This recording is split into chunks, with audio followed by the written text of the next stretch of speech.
What is up, you guys? Welcome back to the channel. So it's been a while since I've done one of these, so I'm coming back at you with another artisanal review. This time it is Ensar Oud's Sultan Black Rose.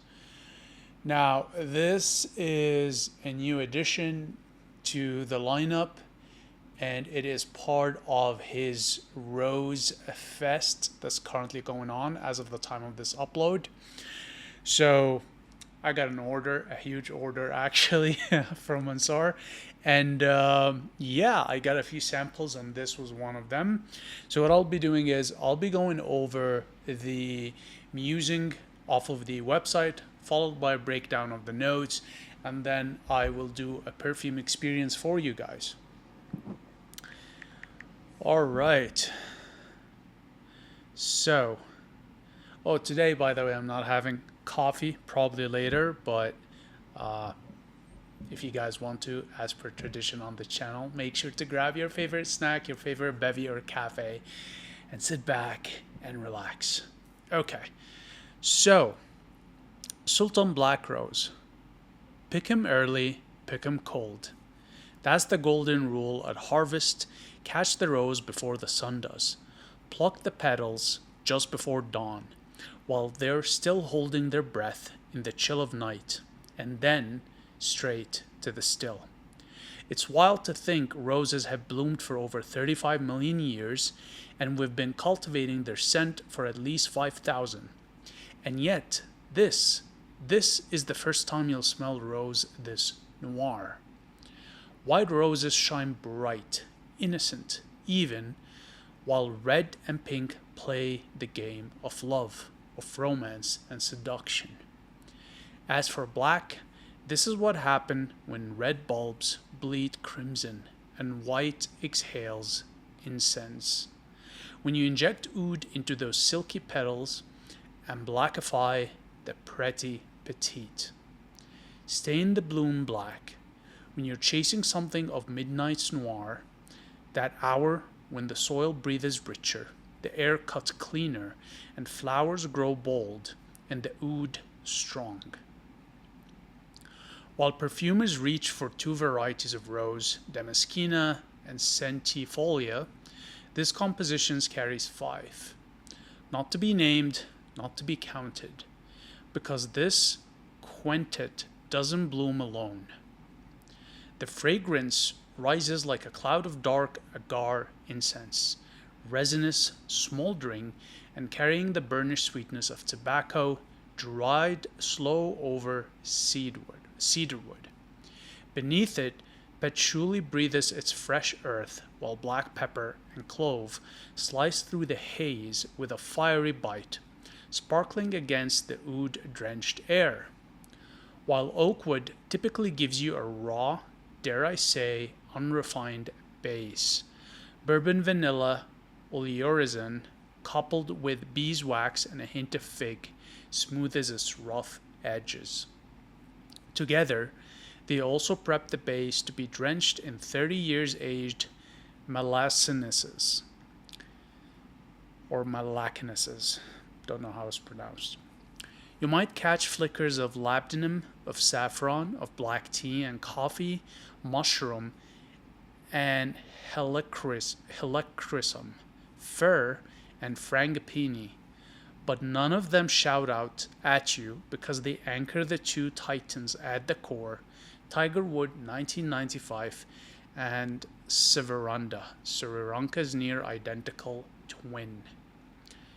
Where other roses smell soft and crowd pleasing, Sultan Black Rose is born of the earth, nourished by vetiver, oak moss, all rooted in all that oud el tigri. Soviranda is an incense-grade Sri Lankan distillation we completed 7 years ago, and has been beautifully aging since. You may have noticed that we have discontinued selling our Sri Lankan ouds due to how much more difficult and costly it would be to distill them now. Having this oud and Tigerwood 1995 for that matter in here actually puts us in a bit of a pickle. We've been on the verge of releasing Sultan Black Rose several times, so it has been sitting ready for a long time. The fact that Tigerwood 1995 is even in here should tell you that, and it was composed with a certain price bracket in mind. Having this perfume at this price ignores the replacement cost of both ouds. A proper Tigerwood Rose quintet, laced with wild aged artisanal Wallapata bubbling inside. You have basically got yourself a Tigerwood Gallia here. Quite literally, because no EO is complete without either musk or ambergris, in this case, both. Then, in addition to musk and ambergris, the carrier also contains both Borneo and Cambodian oud resin, just in case the scent wasn't drenched in the dark floral West Malaysian Gaharo profile already. Sultan Black Rose doesn't flirt with the charm of rose petals or the sugary sway of mass appeal. Instead, it shows off the force of a rose bouquet blooming from a slab of tigerwood, dipped in Walla's Mimosa Cool, cast into a shadowed spritz that's black rose beautiful. Alright, so that was a very, very long write-up with a lot of notes in there, you guys, and basically them telling you how truly precious and expensive this is. So, Black Rose, Sultan Black Rose, you guys, as you can see, it is dark juice in here, okay? That's mostly because of a lot of the resins in it. Now, even though it has quite a bit of resins and oils, it's actually fairly fluid, the liquid in there. It is thick, but fluid. And I'm gonna open this vial carefully. And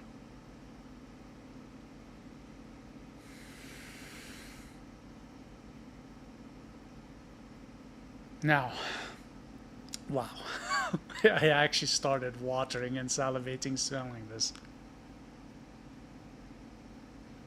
This is very, very dark, thick, and resinous. It definitely comes across more to me as oud resin forward versus rose forward. It has a jammy quality to it. You definitely pick up on the incensey quality of the oud in here. It does have a bit of an airy mentholy quality to it too, this antiseptic quality.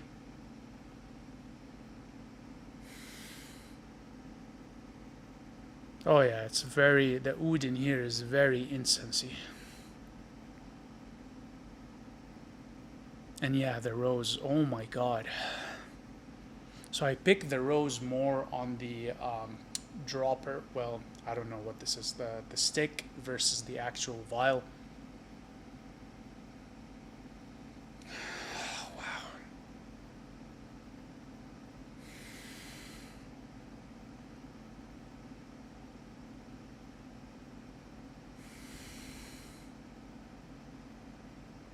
Now this is extremely, extremely well blended to the point that really, aside from the floral and the oud quality, it's very hard to pick on other notes independently. Now there's quite a bit of green in here, like there was vetiver, patchouli, and oak moss mentioned.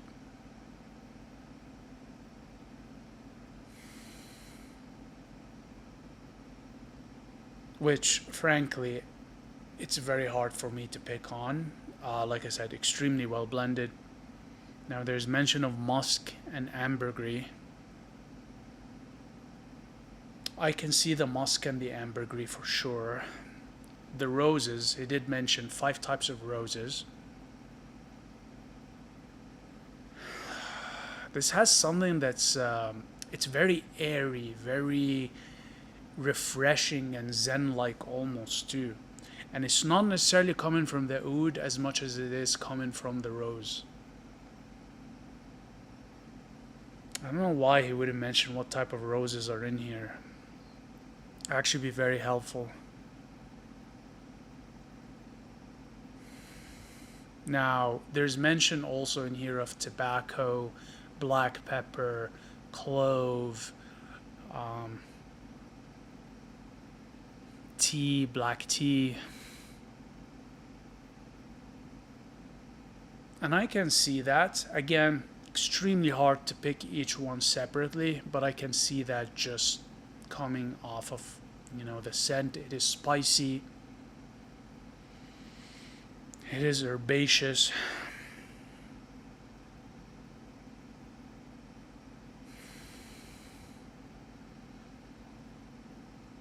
Oh my god. I really love the zen quality of this. It has this like calming, relaxing effect, which is most certainly is the oud. Now, there was mention of bourbon vanilla in here. I can see that. I mean, this does have a jammy quality to it, but it's not gourmandish by any stretch of the imagination.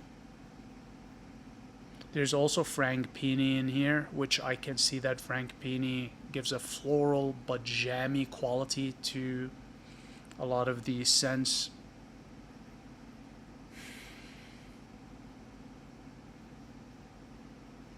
I really love the oud in here. Oh my god, the oud with the rose. This incense quality oud is just... It smells like you're smelling oud chips being burnt, and it's not like the oriental kind, but more like the Middle Eastern, how in the Gulf countries they burn that incense oud, like that incensey smoky oud. That's the quality of the oud in here. It does have this antiseptic medicinal quality to it, but it's predominantly incense in its profile. Oh my god, there's this beautiful, light, airy, like refreshing, almost like nasal clearing quality to this. And it's not just the oud, it's coming from the rose also. Okay, I think I have a good idea in terms of what this smells like. I just want to make sure that I validated the notes I could for you guys. So let's see.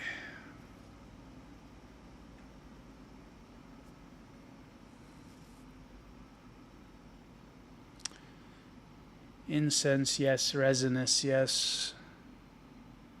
There is a sweetness to this, yes. Tobacco, there is. Cedarwood, I would say yes. Patchouli, I would say yes. Black pepper, I would say yes. Clove, I would say yes. Oakwood, I would say yes. Bourbon vanilla, yes. Beeswax, okay, so that definitely is in there.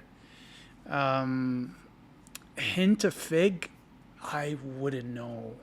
I mean, sure, it probably contributes to the jammy quality of the scent, but I can't confirm nor deny, because you also have Frangipani in here, and you have the roses, which can add this jammy quality.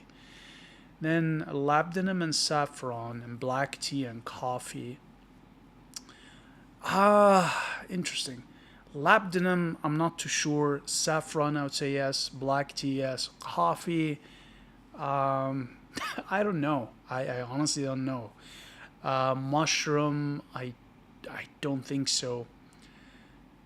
Helichrysum, I don't know. Fir, yes. Frangipani, yes. Tigerwood and Souverain. So then there's a few ouds in here, so there's definitely oudi. And then there's vetiver and oak moss, so yes. Can pick on that. At least the green facets in there.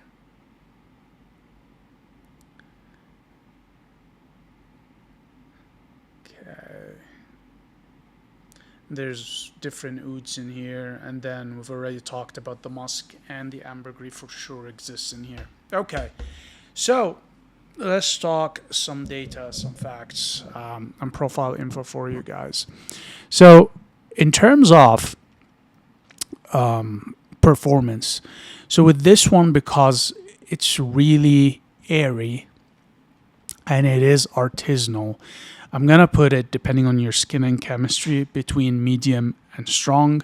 So that's gonna be a cross projection, trail, and sillage.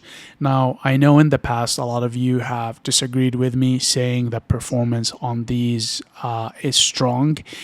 I will say, because of the nature of it, relative to alcohol-based scents that basically have the same ingredients, alcohol diffuses better, so it's always going to give higher and stronger projection, trail, and sillage.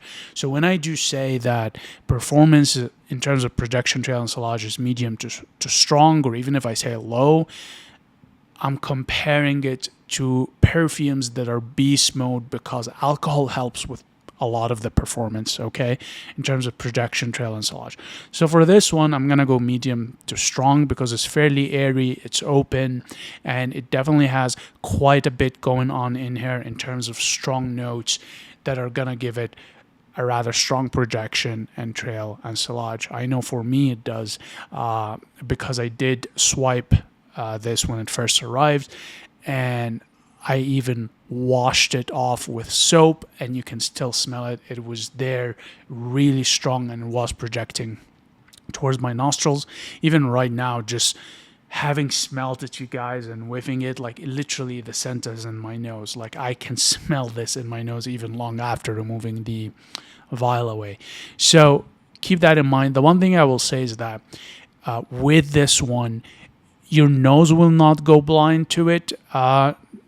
Not because the notes shift or reveal themselves over time better, but simply because of the way it is composed. Like it's fairly straightforward and linear in terms of the scent being there. Your brain doesn't go blind to it.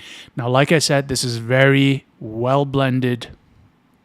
So you smell more of an overall profile versus independent notes, but I'm assuming that my nose and my brain are able to pick subconsciously some of these notes independently, and that's why my nose and my brain are not going blind to it. I don't even know why we say nose blind. We should be saying brain blind, because technically the brain registers the scent. But anyways, so with that being in mind, keeping that in mind, let's talk about seasonality in terms of wear.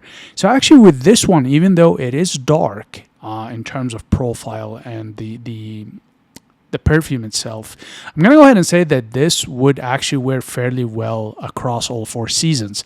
Reason being is that it has this airy quality to it, which I'm going to attribute to the Ensar Oud and the ambergris here. It's not actually overly suffocating or overly musky or overly strong in terms of even the tobacco, like Omeros, for example, that I do have from Ensar also. But this one you can comfortably wear across all the 4 seasons. So fall, winter, spring, summer. I'm not worried about it being overbearing in the heat. Which takes us next to what time of the day would you wear this? I'm going to recommend this more for evening wear, just because it does have a dark profile to it. It isn't really a morning scent. It doesn't have this freshness to it, okay, and it's definitely not an afternoon scent, so definitely for evening wear. Now, in terms of how would you dress this, again, with this one, it's versatile enough that you can wear it casual or formal, but this isn't really a scent you need to think of in terms of what you would wear with it, as much as what sort of mood you're in. This has a very zen meditative quality to it, with a touch of rose, is the best way I can explain it, okay?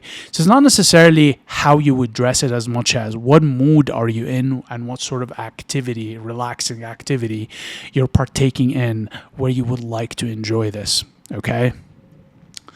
Which takes us next to the context in which you would wear this.